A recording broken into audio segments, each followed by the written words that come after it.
The sauna, or Finnish bathhouse and bath, is one of the most distinctive cultural traits the Finns brought when they emigrated to the United States in the 19th and 20th centuries.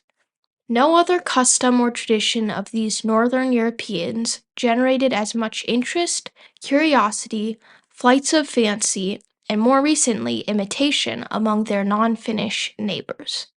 Matti Kaups.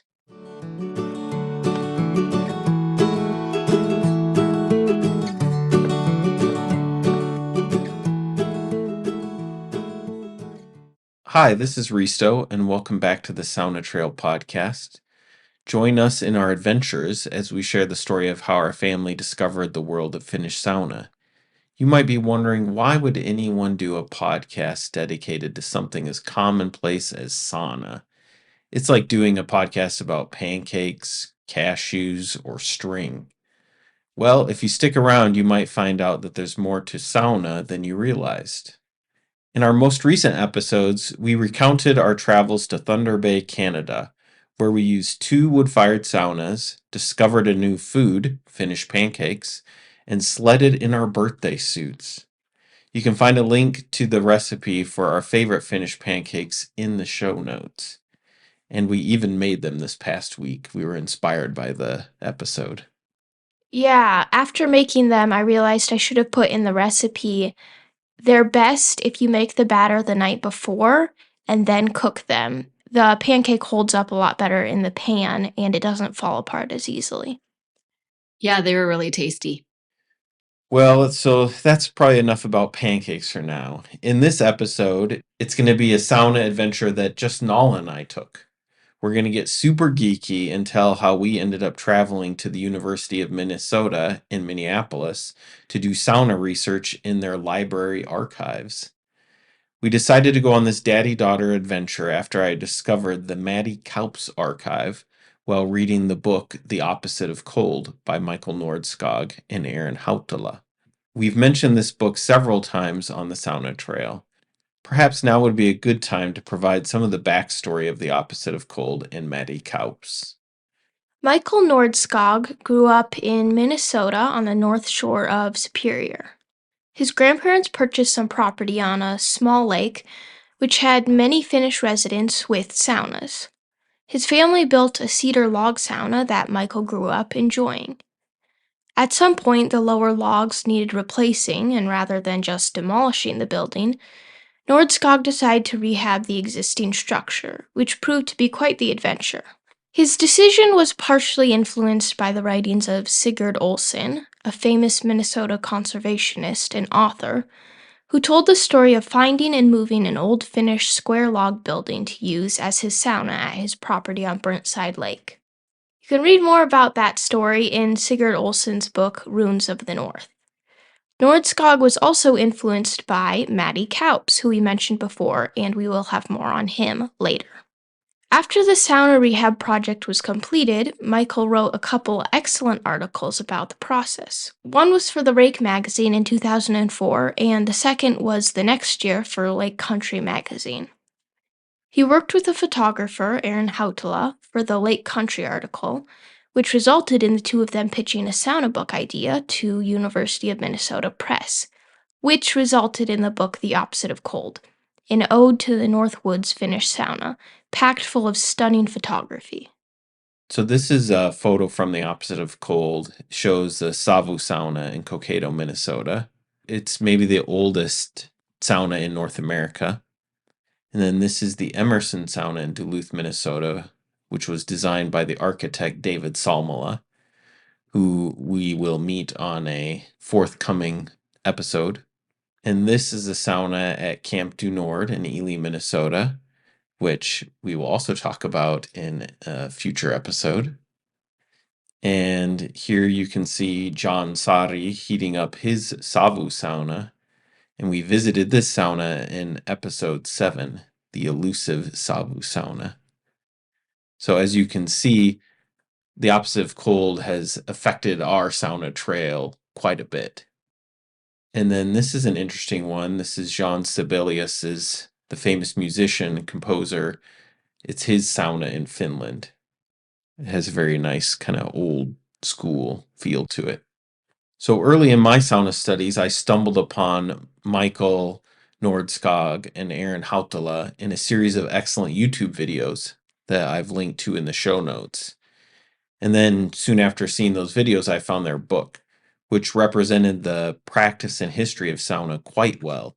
One of the main sources that Michael consulted when writing the book was the Matti Kaups papers, which made me curious to know more about what was in those papers or in his archive. Yeah, so a brief background on Matti Kaups. He was born in 1932 in Estonia. When he was 17, he immigrated to the United States. In the United States, he taught geography for a number of years at the University of Minnesota in Duluth. Part of his work as a professor included traveling around the upper Midwest doing geographic research on immigrant buildings and specifically saunas. Perhaps the catalyst for his extensive study on sauna in North America was his unpleasant experience at the Glenwood Avenue sauna in Minneapolis, where he complained about the quality of steam. As an Estonian, he was, of course, familiar with the hot air and steam bath, so a lot of his time as a geographer was dedicated to sauna research.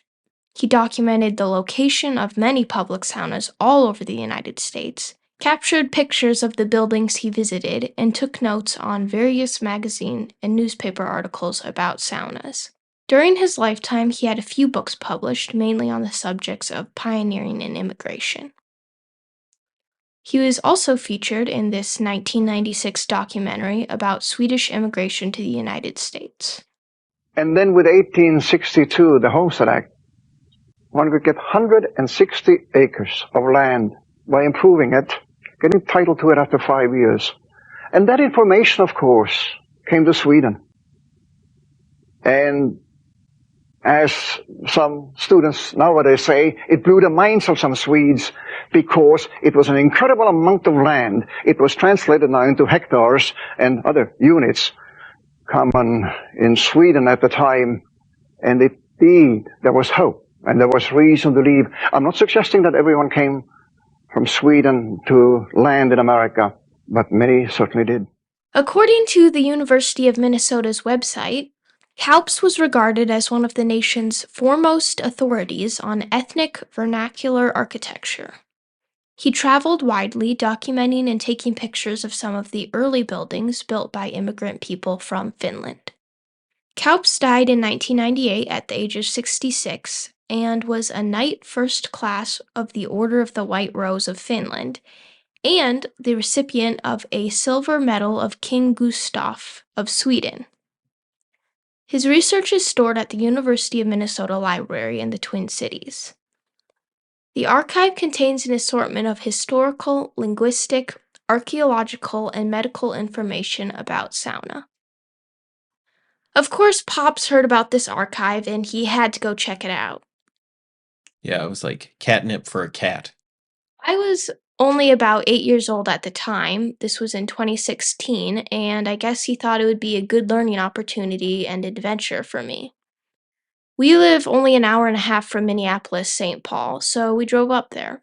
We went for 2 days, and since it was just me and him, I had to direct him through the Twin Cities, and it was my first time navigating. So on the drive up, he taught me the difference between left and right and how I can tell which is which. Hopefully you already knew that since you were 8. I did, but I didn't really have it down. Yeah, there's a difference between knowing left and right and knowing it in a stressful driving situation. We went to the library with the archive twice. We went once the first day and once the second day. The librarian checked us in and brought in a cart full of boxes. I guess there was a question about if we should be wearing gloves to look through all the papers, but they decided we didn't need them. The boxes were full of folders, and you can see they're nicely organized and labeled here. So we scanned the documents, some with the iPad and with Daddy's phone. I've played Alto's Adventure quite a bit, which is a snowboarding video game, but also for some of the time I did help scan. I didn't know you were playing video games part of the time. Hey, it was boring, okay? was mostly blown away by like the sheer number of papers he had. Part of what was in the archive was his notes, his documentation of public saunas, his slides, his geographical maps and field notes that he drew, and his correspondence with different people in the Finnish community. Yeah, and I think after that afternoon of research, we went and met my best friend, Lonnie McFarland, for dinner. And then the next morning, do you remember what we did the next morning? So I think you said we could either go down and get hotel breakfast or we could go eat at a place called Al's Breakfast, which we did do that. I chose to do that, so we walked there. And it was a very small place, just one row of stools at like a counter. Yeah, it's in Dinkytown, Minnesota, and it's like they built a restaurant into an alleyway, kind of. They filled up the structure and then they have a real tiny breakfast place there. It was pretty good. Yeah. So, and then we returned to the library for a second day. And I think we spent more time this day really kind of trying to get through as much as we could. And we only made it through a fraction of Kaups's papers. But here's a picture of the notes that we took as we were trying to catalog the materials.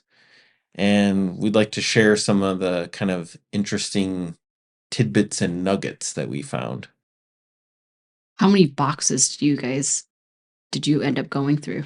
I don't know. Do you think we maybe went through 3, 4, 5 boxes?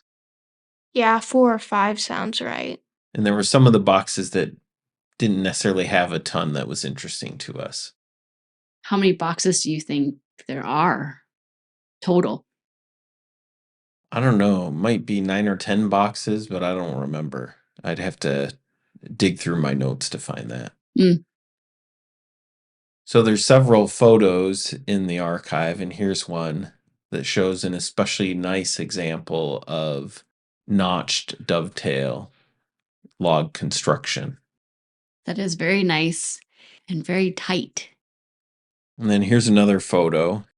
This is of a guy, I think this is in Minnesota, and he's heating their sauna or smoke sauna. And then probably my favorite photo in all the collection, that I think that's his wife, and she's now tending to the sauna fire. And then he had a few articles and pictures of logging camps, and it wasn't uncommon for there to be saunas at logging camps.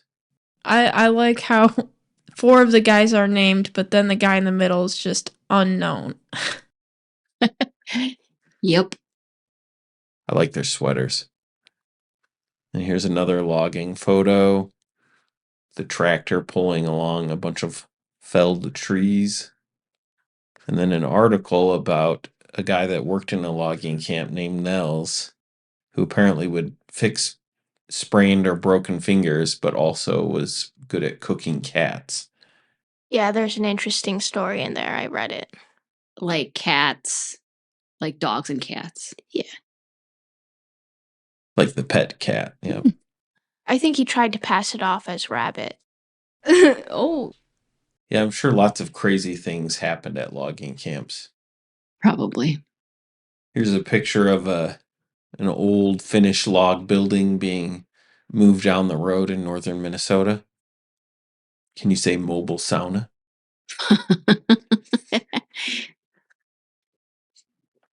Then here's a picture, it's from 1974, of a sauna with some buckets, a ladle, and some oak vitas.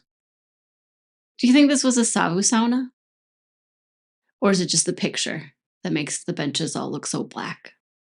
Yeah, I think it was probably a sauna, at least at some point. It could have still been even an operational one at this point. It's pretty dark. Looks like they even have bars of soap on the bottom bench. Yeah, I think you're right. Then here's an ad for Finnish, I don't know if it's a soap from Finland, but it shows some kids in the sauna. They look like they're having entirely too much fun with that bucket of water. The bucket's like as big as the kid. My goodness. Yeah. Yeah, I wish Kaups was still around. He did a great job of capturing so much of this through the years. It would have been interesting to talk to him because he lived through the giant explosion in the 60s of sauna. So he'd been documenting it beforehand, and then just to see so much interest in North America, I wonder what his thoughts would be about that. Yeah, that would have been interesting. And then he also had pictures. I think he went to a few different countries where they have basically the same practice as sauna, sweat bathing practice, to Russia, to Norway, to Sweden. And then I've got one here from Estonia. That's kind of a striking picture. It's got 3 different materials: metal as the roof, brick on one side of the sauna, and then wooden on the other side. Actually, I think the roof is wood. And then there's just that metal on the top. There's just that metal thing going over it. Well, it might even be all wood. It's hard to tell if any of it's metal. And it's interesting that half of the building is that stacked stone construction. So was the whole thing a sauna, or is there like a changing room? Do we know anything about how it is inside? This may not even be a sauna. It just might have been an interesting building Oh, I see. that Kaups took a picture of, although it does have a pretty low door. Then I've got a couple here from Latvia. Here's one from Latvia. That's quite the roof. Yeah, it's some great vernacular architecture. Notice the base of the structure is a bunch of rocks.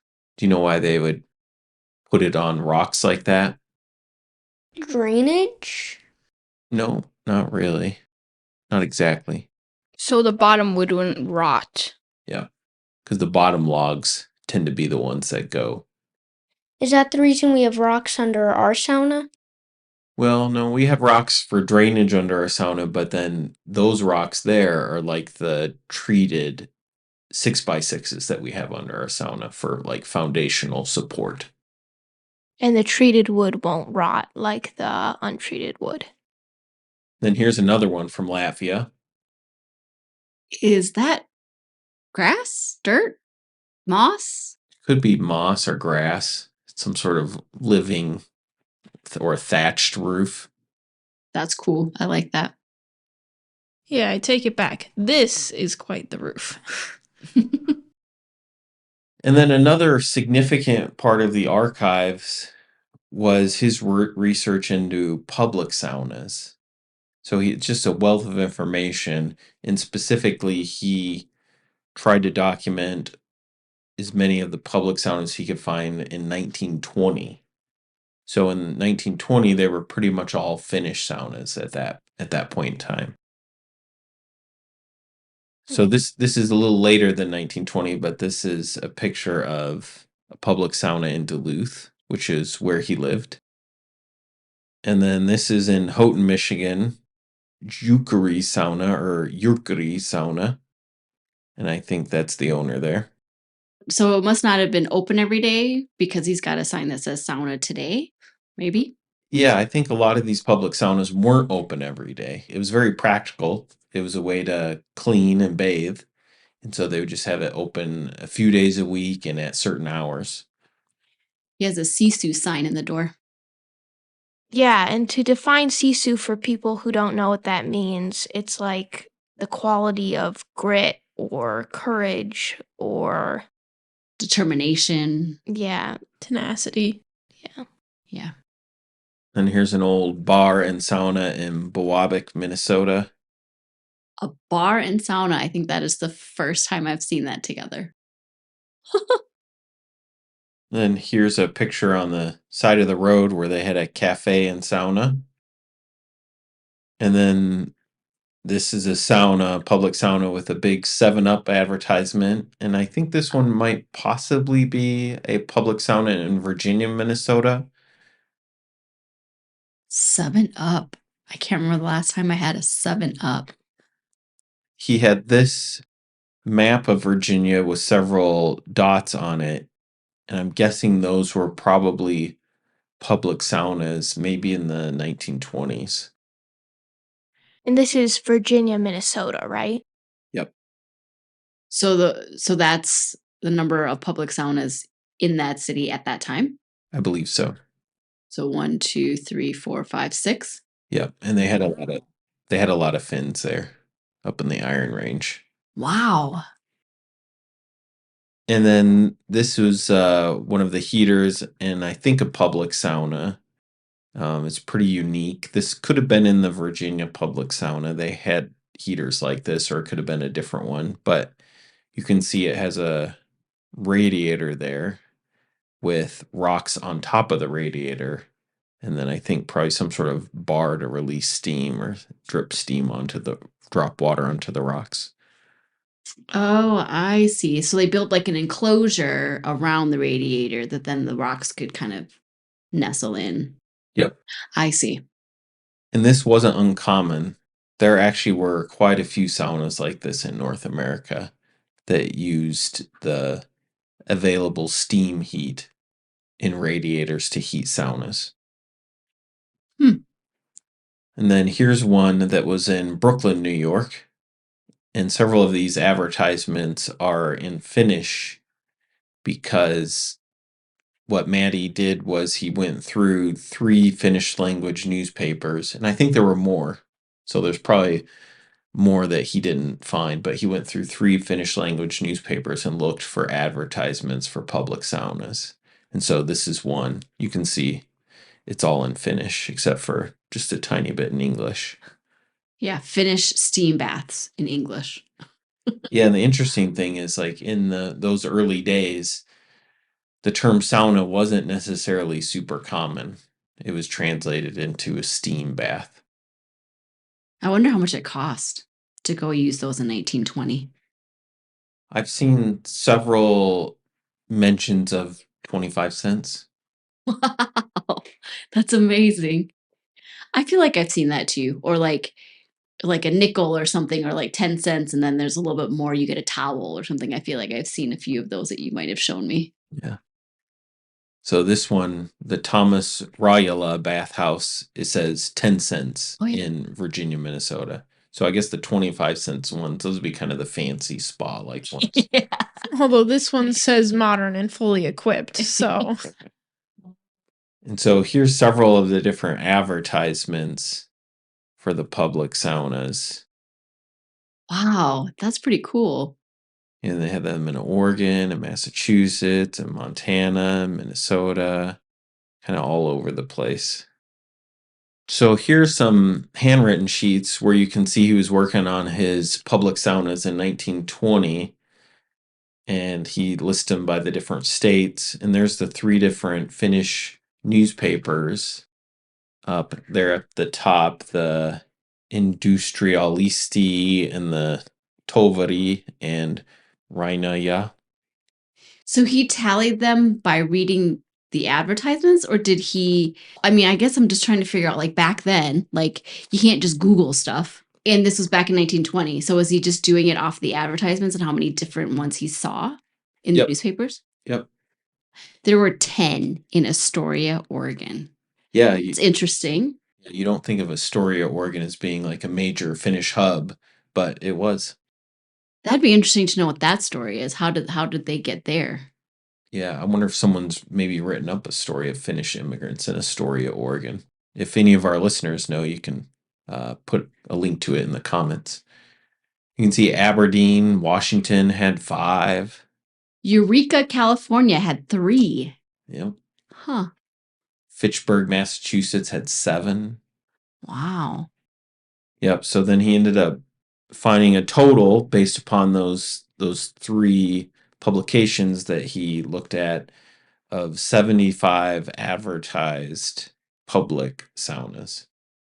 So then he would take that information, and you can see now he's mapped a bunch of those in the western United States. Oh yeah, the map is based on sauna advertisements found on the pages of 3 leading Finnish language newspapers published in America. Wow, that's really cool. That's a smart way of doing it. I would have never thought to look through old advertisements as a way to research that type of thing. Yeah, it'd be interesting to know like the stories behind several of these. It looks like there's one in Southern California, there's one in Salt Lake City. Hmm. And when was he, like, what years approximately was he doing this research? So I think probably the mid to late 50s, all the way up through the 90s. And I don't know specifically when he did this research into the advertised public saunas in the 20s. I'm not sure. It didn't have dates. So that pretty much wrapped up our second day. I was overwhelmed by the amount of sauna information that was there. He had maps of different saunas he had tracked down, like a Savu sauna that was built into the edge of a creek in the UP with a map of where that is. So maybe one of these days I'll get off the beaten path and see if I can find that sauna. I feel like you could do it. We'll go along for the ride. Sounds like a plan. I remember when you guys came home and the number of pictures that you took was amazing. And then I remember you were like, there was so much more. Like this is only a little bit of what was there. And then you came home and I don't even think you finished sorting through all of the photos because there was just so many. Yeah, I keep trying to convince the U of M to either digitize the collection themselves or to have me come up and do it because it is such a treasure trove for sauna lovers. So we wrapped up our second day at the library and headed home. I think we stopped by a Mexican market in St. Paul, Burrito Mercado, and we have a picture here of all the salsas there. Yep, that's my other interest and love is Mexican salsas. Yeah, you need to start a podcast, The Salsa Trail. That's a great idea. Thanks for following along on our visit to the extensive Matti Kaups archive. We barely scratched the surface of what's there. School's out for summer, so we'll be taking a few weeks break from podcast duties to enjoy the weather. We'll be returning August 3rd. Thanks for joining us on these past 22 episodes as we discovered what Finnish sauna was, recounted our crazy adventures, and hosted friends on the podcast. When we return, we'll have tons of stories. One about staying on a private island and jumping into a lake from a diving board in the middle of the night. We'll talk about meeting the famous architect, David Salmela. We'll travel to the Upper Peninsula of Michigan again and continue exploring one of our favorite places in North America. We'll share a story of being interviewed for a newspaper article and our chaotic trip to Ely, Minnesota, where we totaled our van and one of the kids sprained their arm in the middle of nowhere. We'll have lots more stories to tell. So enjoy your summer, and we'll see you back in August. If you haven't yet, join our locals and say hi. It's free to sign up. You'll get regular updates from us, and we might even do a live stream during the summer break. So stay tuned for that. If you enjoy the content and want to support the podcast, Locals has that option as well. The address is thesaunatrail.locals.com. We appreciate all our supporters and fellow sauna hounds. Again, the podcast can be found on Spotify, iTunes, YouTube, and other streaming platforms, as well as our website, thesaunatrail.com. We hope to see you on the Sauna Trail when we get back.